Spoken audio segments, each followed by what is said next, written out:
Stuart Holbrook has spent his life in the world of collectors.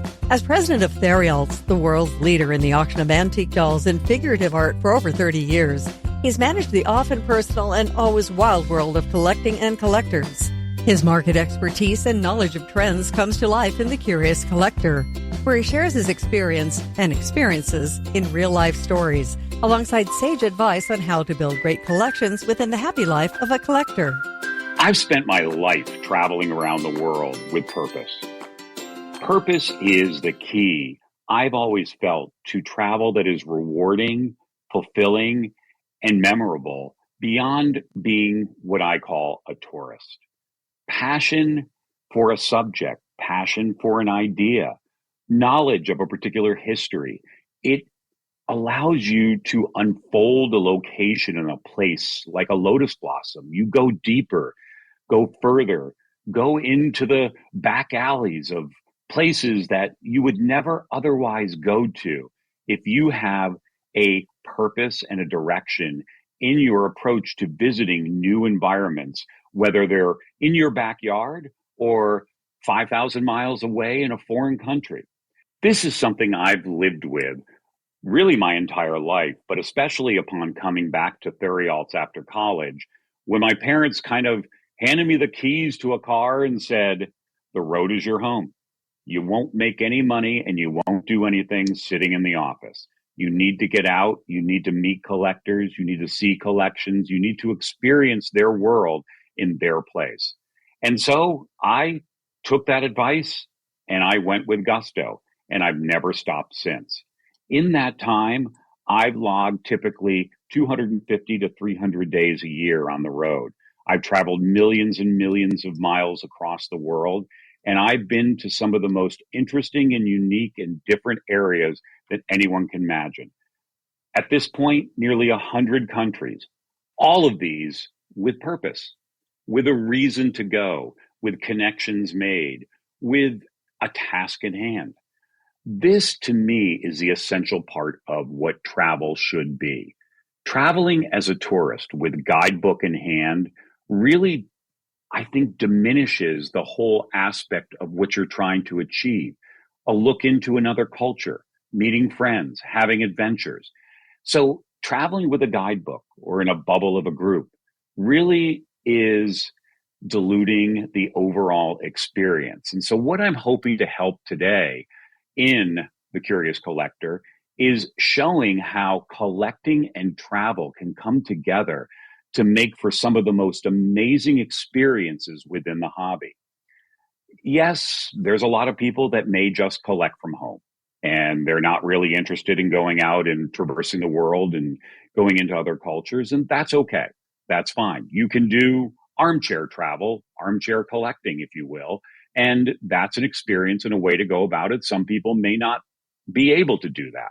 So I get it. However, if you do love traveling and you do like adventuring into new cultures and places, I want to offer you a bit about how collecting, your passion for dolls or any collectible really, can be a center of your purpose in where you visit, how you visit, and who you visit, and to give you a whole new dimension, because I believe travel and collecting go hand in hand.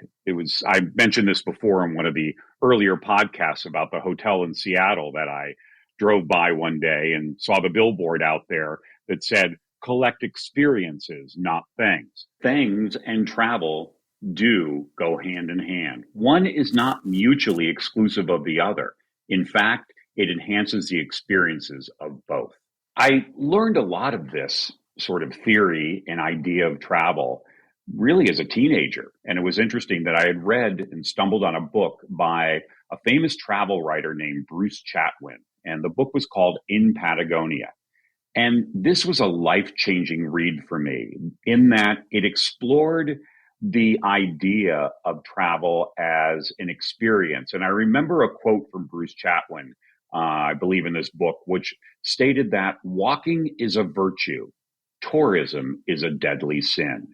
And Bruce was an interesting character, I should say. Chatwin, I don't know him on a first name basis, but clearly he's now passed away long ago, but was a really interesting character in that he would pick areas like Patagonia in South America, and he would literally just put on a backpack and he would start walking for hundreds, thousands of miles, village to village. And he would just experience and meet people and write about it. And I thought this was an incredible way to go about it. It wasn't, here's a guidebook and let me go visit these things. It was, here's a road, I'm going to walk it and I'm going to meet people and I'm going to see things. And he opened the idea for me about the journey can be as much as a part of the experience as the actual place. And this is how I have tried to live my travel through the years, which I think has enriched a lot of the experiences. I mean, I tell the story of a friend of mine that he is not a collector per se, but he's an enthusiast on a particular subject. That is, he writes the biggest blog in the world for miles and points on airlines and also travel. So one of his collecting sort of things that he enjoys is, and don't laugh, but in first class on Lufthansa, they give you in the Lufthansa first class lounge a commemorative sort of every month new rubber duck. Yes, a rubber duck that sort of correlates to the time or things that are going on in society today or events coming up, like they had an Olympic duck, etc. Well, during COVID, they came up with a duck with a mask on it. Now, this is like a $2.35 duck. Yet there is a whole collecting culture behind these Lufthansa ducks. And he's one of them because he loves airlines and flying and miles and points. So right after COVID and Europe opened up, he began this quest to find this COVID duck, and he couldn't. So what he did, he actually used miles to fly first class on Lufthansa to Frankfurt, go to the lounge, get the duck, and then turned around and 2 hours later flew right home. Now that's passion. And it's a great story. And some of you think, well, that's ridiculous. Who would sit on the plane for 12 hours each way over a 24-hour period for a rubber duck? Well, the story. You made a great story. You had a great experience, so much so that a German newspaper ran a huge article about the crazy American guy from Los Angeles who flew all the way to Frankfurt and back for a rubber duck. So this is passion, and it can be as absolutely ridiculous like that allows for opportunities to arise and seeing things in a completely different context. And I think that's what Bruce Chatwin, one of my favorite early writers, was saying in that walking is a virtue, tourism is a deadly sin. Have purpose. Interestingly enough about Bruce Chatwin is that he also had this ingrained in him because he was a collector. And very few people realize that prior to writing one of the greatest pieces of travel literature ever published, he was the head of Sotheby's art department at one point, I believe the Impressionist painting department, and was a noted collector and has even written novels based upon collectors and what they collect. So a really interesting character who I think sees through collecting the idea of travel being an experience beyond just guidebook directed, go here, look at this, but go in and experience it. After reading Chatwin's book, went on a trip to Argentina. And this is many years ago in my early 20s. And I was armed with the idea of Chatwin and what he had written about. And so I wanted to experience things differently. So one of the things, and this is a lesson for any collector or any person really, in that if you're going to a place, it doesn't necessarily have to be about what you collect, but it can lead and open doors to things that may connect to your collecting. So I decided to immerse myself in gaucho literature of the 19th century in Argentina. And I know that's about as esoteric as you could potentially get. But I found that there was a book written in Argentina by Ricardo Giraldes called Don Segundo Sombra. And they call it in Argentina the Huckleberry Finn of literature in South America. It kind of captures the history and rugged life of gauchos through this character, Don Segundo Sombra, that really kind of defined Argentina for years. I really became fascinated by this book and sort of the romance of the whole thing and gaucho lifestyle and culture, which was a bit similar to kind of the Western cowboy culture in America. So I read this book prior to going and started researching the town where he was from and discovered that the estancia that he lived on, the writer Ricardo Garraldes, and what he based his character out of was actually still open, still in existence after all these years, and was a guest house run by his family where you could visit his writing studio and you could actually stay in the house and ride the horses and with the gauchos, generations of the later gauchos that he wrote about. So I was like, well, this is incredible. So I went there. What an experience it was. It was fantastic in that it came to life for me. All the stories I had read in this book, here it was unfolding. That's travel with purpose. Nobody went to Argentina necessarily to go visit this estancia that Ricardo Garraldes owned, but you could, if you had read the book, and experience something in the culture of Argentina that was totally different than just going to Buenos Aires and taking a bus tour. So I also learned a valuable lesson I should share with you. It's rather humorous. I learned the valuable lesson of never ride horses wearing shorts. Now, I don't know why no one ever explained to me that there's a reason cowboys wear jeans, or anybody even today wears jeans or very durable pants when riding horses.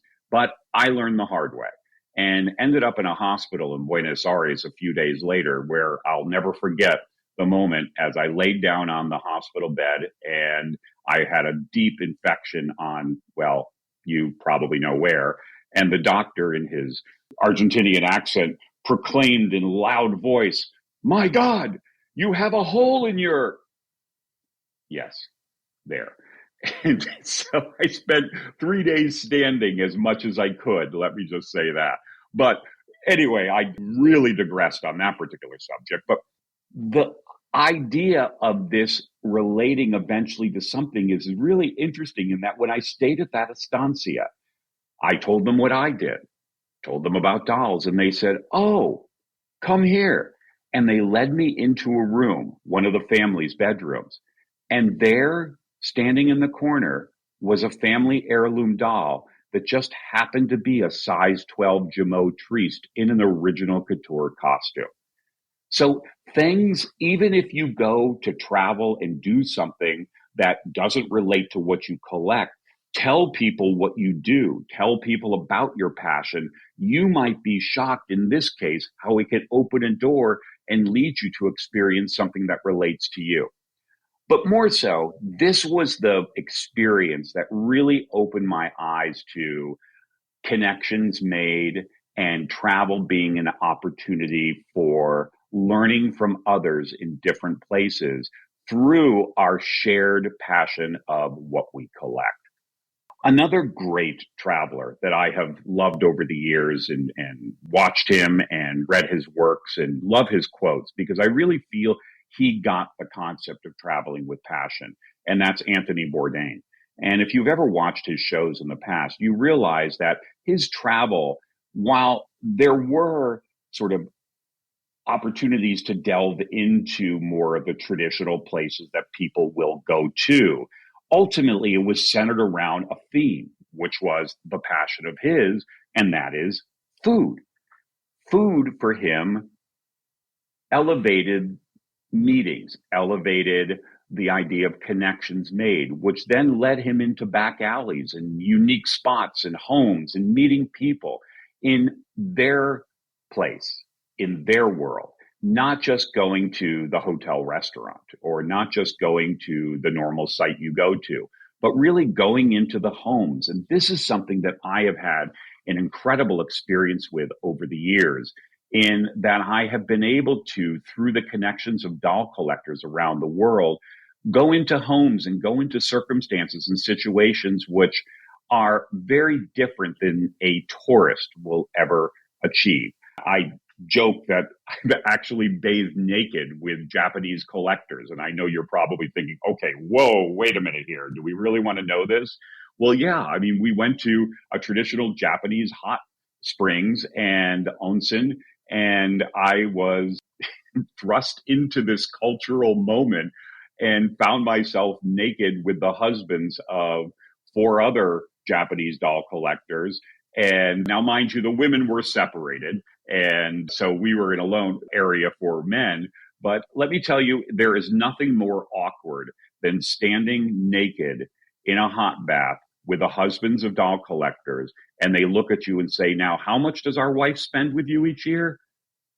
Talk about feeling vulnerable at that moment. But these are wonderful moments. I have endless experiences of things I've eaten, homes I've been in, places that I've seen that all came from the connection of my work. And that is my passion. And that is for dolls and collecting. I remember a few years ago in 2019 going to Moscow and being immersed into Russian culture of coming together and bonding over meals and vodka. And it was quite a day. You don't just go over for lunch. Let me just inform you, in Russia, if you're invited into a home, it is a full day affair of vodka being poured. Often you don't even realize it. Your glass just seems to always be full. And at a certain point, you forget you drank the last glass.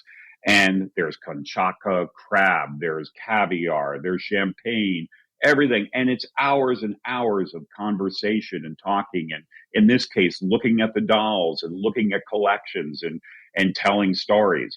And before you know it, well, in the case of my experience in 2019, you're really drunk. And next thing I know, I'm laying on the sofa and the collectors are all laughing at me and taking photos of me just basically sprawled out on the sofa, ready to fall asleep. But these are great moments. And this is what traveling with passion can give you. You know, I know one collector, and I've loved this. And this is such an amazing exercise for everyone. If you go to Paris, wow, as a doll collector, you have an entire world that is opened up for you in this place. It's not just you go to the Eiffel Tower, you walk down the Champs-Élysées, you go to the Louvre, you go to the normal sites that anybody goes to. This is an experience as a collector to go far beyond just the obvious of what you are seeing in the guidebook. And furthermore, to meet collectors along the way who you have interacted with and be able to possibly meet them and have them take you deeper and deeper. Well, this collector I've started to talk about is really interesting in that every address that they come to in their doll research. So it could be the address of Onam Bleu or Maison Simone or Adelaide Huret, any of the dressmakers, any of the boutiques, any of the doll makers, any address whatsoever that is ever documented, he writes these down and he has a whole journal of them. And when he goes to Paris, one of his favorite things is to go on an adventure walking through Paris to find all of these addresses and see what they are now, and to be able to take photographs of the buildings, many of them still standing, but obviously utilized for different businesses now. In the case of Adelaide Huret, many of you, I know in the past, have gone to visit this address where the boutique once stood in the 19th century, only to find now the reality, it's a McDonald's. But that's kind of fun in itself.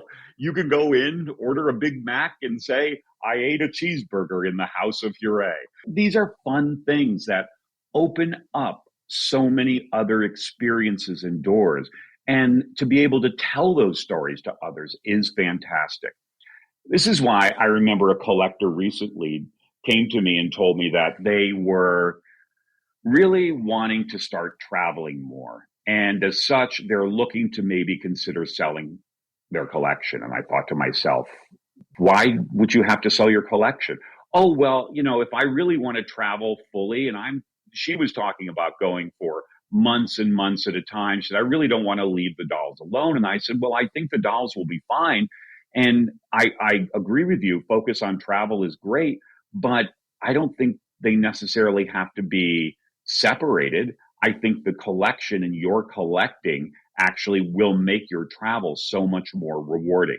It's always amazing to me today as I travel and I walk by places on my way to something unique, the apartment of a collector or a little museum that no one knows about that I have to go visit and want to meet the owners. And I'm walking by prominent sites, and there I see people doing Instagram photos in front of fountains or famous sites and places and sounds around cities like Paris or Munich or Vienna. And I think to myself, that's all they're seeing. That's all they're experiencing. I'm about to go into homes. I'm about to go into back alleys. This is really what travel is about. And I feel so fortunate about that and want to share this with you so that you will have an opportunity as well over the years to be able to develop itineraries for yourself that will reward you so much more. Now, a few pointers and tips I want to go through in a lot of my experiences over the years in how I have done this and what has made it really, really great.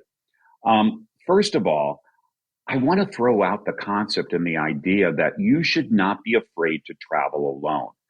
I have spent nearly 40 years traveling 250 to 300 days around the world into some of the most remote places.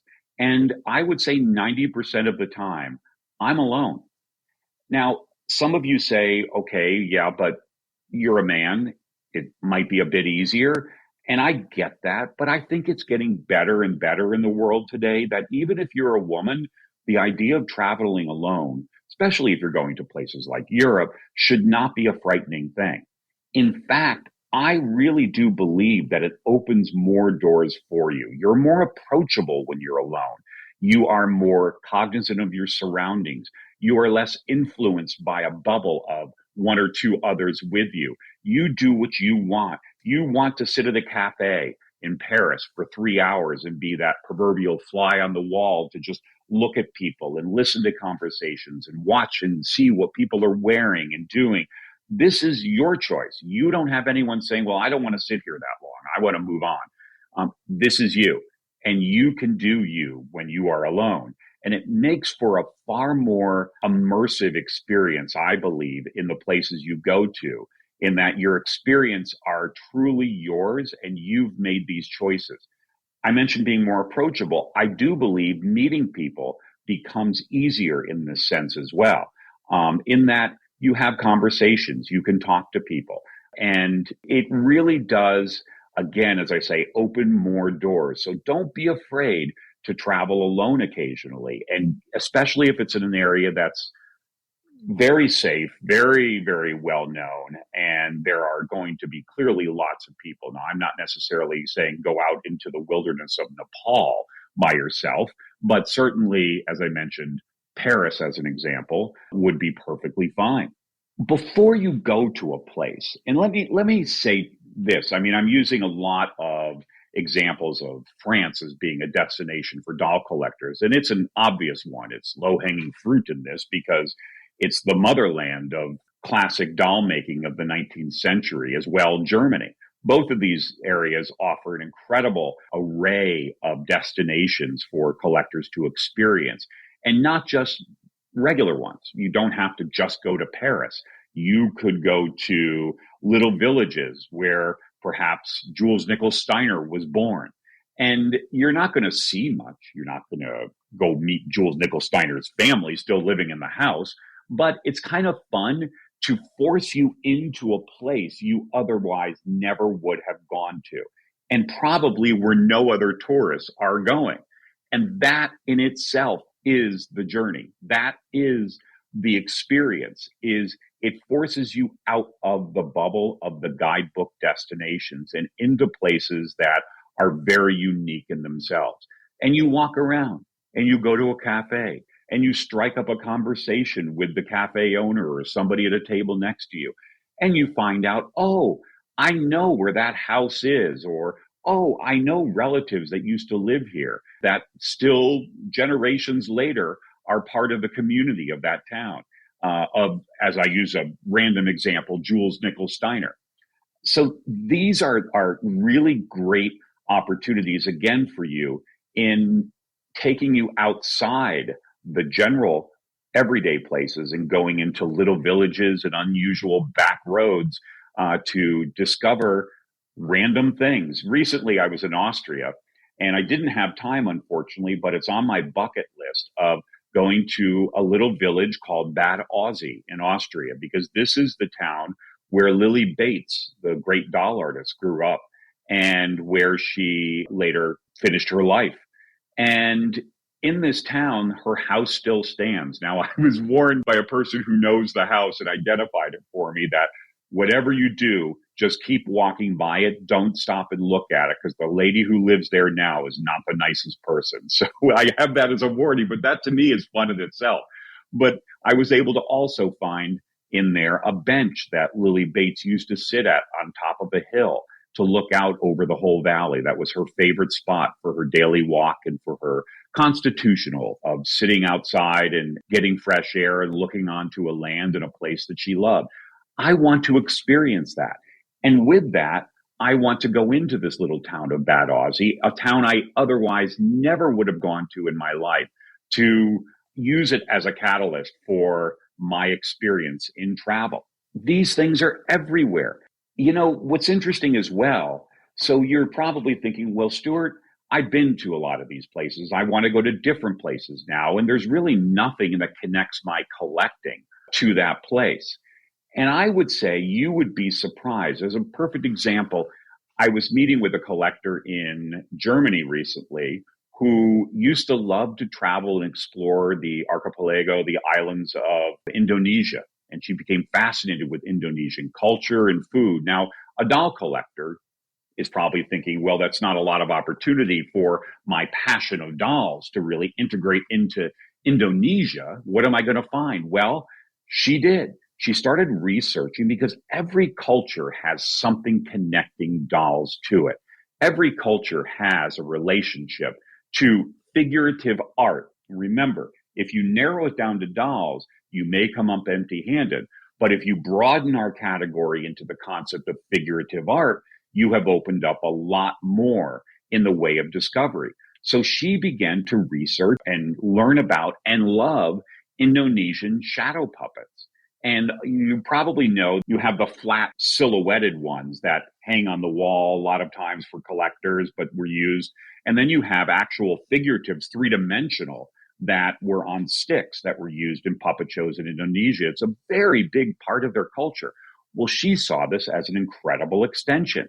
And as such, she began to travel all through Indonesia, meeting with the artists who created them, learning more about the context of shadow puppetry in the culture, and then began to collect them. In the process of collecting them, she was going into these villages that no one had ever really been to before and experiencing Indonesian culture in a totally different way than if you just, say, went to Bali or Jakarta.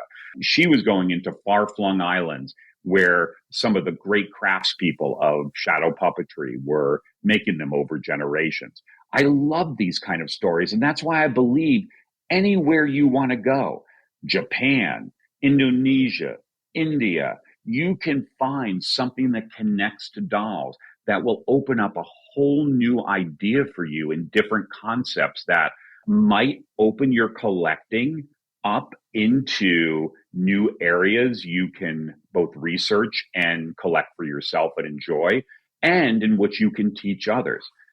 It's an incredible experience to travel. Don't lose out on this. Now, I also want to say that forging connections with people across the world is a really key part of success in experiencing places far deeper than the guidebooks will ever lead you.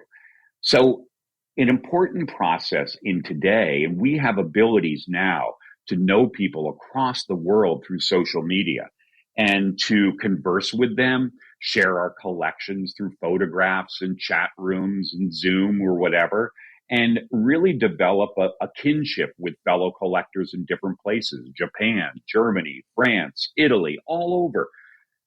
That can lead to meetings and opportunities if you go to visit that. You hypothetically meet some wonderful collector in Italy who you converse with for a few years. And one day you tell them, look, I'm coming to Italy. And I don't suggest saying, can I stay at your house? I think that's kind of extending beyond, but just say, I would love to come visit you, even just to have a meal, a lunch or a dinner. And if you're comfortable, I would love to see your collection in person. This is an incredible opportunity yet again. Now you can go to where they live. You can go to a residential neighborhood, perhaps an old house somewhere, and you can see their collection, and they will take you to dine in restaurants you probably never would have gone to before. So taking the time now to forge connections across the world can open up opportunities later on in your travels. And it doesn't even have to be far flung and exotic destinations. I say travel can happen right in your backyard. There are incredible things to discover right where you are sometimes, or even on a domestic basis. What about you and a bestie doll friend jumping in the car and driving to Kansas City and having a weekend in Kansas City? Now, you're probably thinking, well, Kansas City? Well, I think Kansas City has turned into an incredible city. And for a doll collector, what a destination. You have the UFDC Museum. You have the Kansas City Toy and Miniature Museum, which has become world class, greatly expanded their doll collection and doing fabulous exhibits, including one right now on black dolls in America. And then you have the newest museum that just opened up that is focused on child's literature and an immersive experience of walking into rooms that are sort of recreated in the context of famous children's literature like Alice in Wonderland. So there's a great accessible, I don't have to fly 18 hours to get there trip that you and a friend or you even by yourself can go off and enjoy for a weekend. I was in Charleston, South Carolina a few days ago, and I was meeting with doll collectors there and doing a talk with them, a conversation, if you will. And I mentioned to them about this concept of travel, this idea of finding even places locally that they could go to. And they said, well, where would we go in South Carolina? And I immediately remembered that there was an opportunity in South Carolina, and that is in the little town of Walterboro. Because it was there, if you remember, in Rosalie Wiles' auction part one, we sold 3 dolls from the early 1920s that were made by Ethel Grace Sanders, an artist in Walterboro. I had no idea at the original obtaining of these dolls for auction who Ethel Grace Sanders was, but these dolls were fantastic. They absolutely fascinated me. So I began doing research, and the natural place to go to would be the Walterboro, South Carolina Historic Society. Lo and behold, they were like, Ethel Grace Sanders is one of the most beloved people of our community over history, historical times. She was a noted and well-established artist. You have dolls from Ethel Grace Sanders? So we provided them with photographs of all of them so they could have them for their archives. Well, hey, why not go to Walterboro? Take a road trip for an afternoon, have a nice lunch, go to the Historical Society and say, hey, I'm here to look at any of your archival information on Ethel Grace Sanders. Maybe you'll learn about where she lived. Maybe you'll get to see some examples of other things because apparently she was noted more as a painter. This is, again, backyard abilities to travel that are just fantastic, that everybody needs to focus on. For enriching their hobby, expanding their vision into new areas, and meeting people and going into places they otherwise never would have gone to. Throw your guidebooks away, just like you threw your price guides away years ago, and delve into this new experience. It will be life-changing for you, and it will make collecting even more fascinating and rewarding in the long run. I mentioned earlier Anthony Bourdain, and I want to leave this podcast today with a quote from him that I really felt capsulizes a lot of the beauty of travel and what it gives us and leaves us. Anthony Bourdain wrote, when you travel, everything changes. It is a humbling experience, and you see how insignificant you are and how little your world matters to the rest of the world. how much harder people work in the rest of the world, how difficult their lives are, and how terrible things can happen to really good people. Those things make an impression. When you walk in another person's shoes for just a minute, it's a life-changing thing. I agree. Get out there. Go see. Go experience the world.